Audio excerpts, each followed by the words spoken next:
తూర్పు నుండి అయినా పడమర నుండి అయినా హెచ్చు కలగదు, కానీ దేవుడే ఒకరిని తగ్గిస్తాడు, దేవుడే ఒకరిని హెచ్చిస్తాడు. Yes, it is in his control.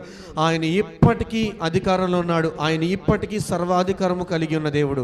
నిన్ను హెచ్చించాలన్నా, నిన్ను తగ్గించాలన్నా, నిన్ను గణపరచగలిగినటువంటి స్థితి నా ప్రభువుకు మాత్రమే ఉంది. ఈ దినమున ఆశతో ప్రభువును స్తుతిస్తావా? స్తుతించే హృదయం నీకుంటే నీ స్థితి మార్చగలిగినటువంటి శక్తి నా ప్రభువుకు ఉంది. కంప్లైనింగ్ చేసే స్పిరిటే, ఇంకా నువ్వు గొడవ చేసేటువంటి విధంగానే, ఇంకా నువ్వు దేవుని ఎదుట గొణిగే వ్యక్తిగాను, సణిగే వ్యక్తిగాను ఉన్నట్లయితే కనుక నువ్వు ఏది పొందుకోలేవు. అందుకే దేవుడు చెప్తున్నాడు, నువ్వు ఇచ్చేది ఏదైనా కానీ సణుక్కొనకుండా, బలవంతంగా కాకుండా నీ ఇష్టపూర్వకంగా ఇవ్వమని అడుగుతున్నాడు.